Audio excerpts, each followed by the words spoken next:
بر صغیر میں جب اسلام آیا نا تو فقہ حنفی کی شکل میں آیا ہے. فقہ حنفی تو ملیشیا میں اسلام گیا ہے فقہ شافعی کی شکل میں. تو یہ جو چار مکاتب فکر ہے نا، حنفی، مالکی، شافعی اور حنبلی، یہ چاروں صحیح ہیں. ان میں سے کسی ایک کو فالو کرنا چاہیے اور تینوں کو درست سمجھنا چاہیے. باقی یہ دیوبندی نام جو پڑا ہے یہ بریلوی حضرات کے مقابلے میں پڑا ہے، ورنہ ہے وہ سب حنفی ہی. تو حنفیوں میں جو علماء بر صغیر میں بدعت کے خلاف ہو گئے ان کو لوگوں نے دیوبندی کہنا شروع کر دیا، اور جو تیجے 40ویں اور اذان سے پہلے صلاۃ والسلام کے قائل تھے ان کو لوگوں نے کیا کہنا شروع کر دیا؟ بریلوی. یہ بھی لوگ اعتراض کرتے ہیں نا کہ یہ دیوبندی فرقہ تو آج سے 150-200 سال پہلے پیدا ہوا ہے، تو اس سے پہلے تو یہ فرقہ تھا ہی نہیں، تو جو فرقہ بعد میں پیدا ہوا ہو وہ صحیح کیسے ہو سکتا ہے؟ اصولی طور پر تو بات صحیح ہے کہ جو فرقہ ہی پہلے نبی کے دور میں تھا ہی نہیں وہ صحیح کیسے ہو گیا؟ تو خوب سمجھ لیں، نہ دیوبندی تھے نہ بریلوی، حنفی تھے. بر صغیر میں جب آیا نا اسلام تو فقہ حنفی کی صورت میں آیا ہے. تو اس لیے میں اپنی نسبت فقہ حنفی کی طرف کرتا ہوں، فقہ حنفی کی طرف میں اپنی نسبت کرتا ہوں. تو یہ نام جو یہ تو لوگوں نے کر دیے ہیں کہ حنفیوں میں جو تیجے 40ویں کے قائل ہیں ان کو لوگ بریلوی کہتے ہیں، جو تیجے 40ویں کے قائل نہیں ہیں ان کو لوگ کیا کہتے ہیں؟ دیوبندی کہتے ہیں. تو یہ اس تکلف کی ضرورت نہیں ہے، کہنے کی تو حنفی کہنے کی بھی ضرورت نہیں ہے، لیکن اگر کہیں ضرورت پڑتی ہے تو انسان یہ لفظ استعمال کر سکتا ہے، ورنہ ضرورت اس کی بھی نہیں ہے. لوگ کہہ سکتے ہیں کہ فقہ حنفی بھی تو نبی کے دور میں نہیں تھا. فقہ حنفی کے مسائل تھے، نام نہیں تھا. جیسے مصحف عثمانی کا نام نہیں تھا نبی کے دور میں، مرتب بعد میں ہوا ہے، مگر مصحف عثمانی نبی کے دور میں موجود تھا، مگر مرتب کس نے کیا؟ حضرت عثمان نے. تو فقہ حنفی، شافعی، مالکی یہ سارے نبی کے دور میں تھے، ان کو مرتب بعد میں کیا گیا ہے تو نام ان کا بعد میں رکھا گیا ہے. قوالی سننا شرعن کیسا ہے؟ جائز نہیں ہے بھائی. کچھ علماء بریلوی مسلک کے اس کو جائز کہتے ہیں، بس یہی فرق ہے دیوبندی بریلویوں میں. لوگ پھر اسی کی وجہ سے جو یہ چیزیں نہیں کرتے ان کو دیوبندی کہہ دیتے ہیں، جو یہ چیزیں کرتے ہیں ان کو لوگ کیا کہتے ہیں؟ بریلوی کہتے ہیں.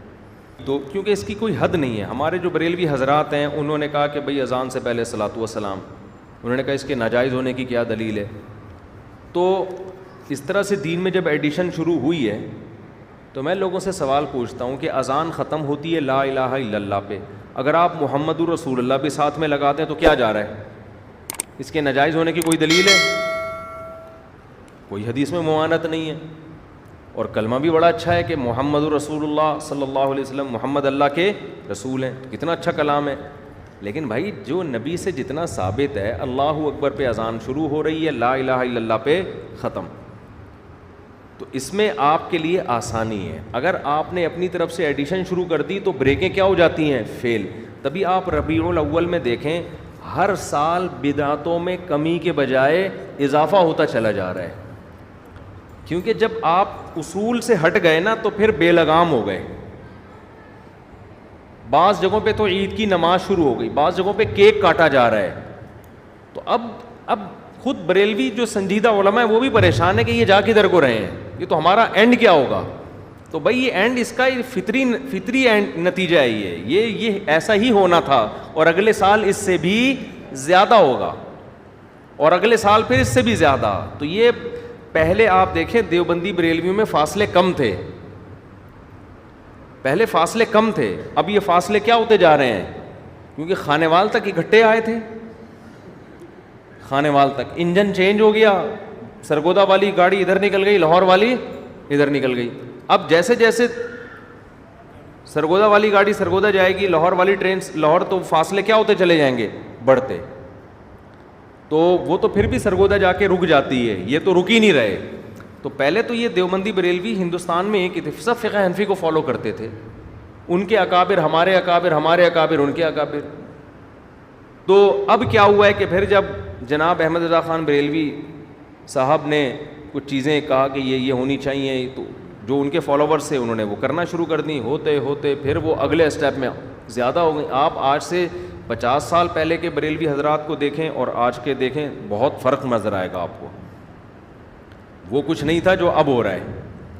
اور یہ یہ فاصلہ بڑھتے بڑھتے اب پتہ نہیں کہاں جائے, کس انتہا کو جا کے رکے گا. نعتیں دیکھ لینا آج کل کس ٹائپ کی آ رہی ہیں نعتیں.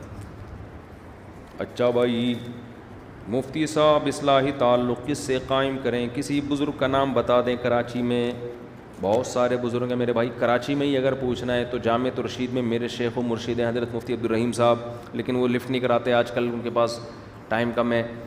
تو جامعۃ الرشید میں مولانا قاسم صاحب ہوتے ہیں, حضرت مفتی رشید احمد صاحب کے خلفاء میں سے ہیں.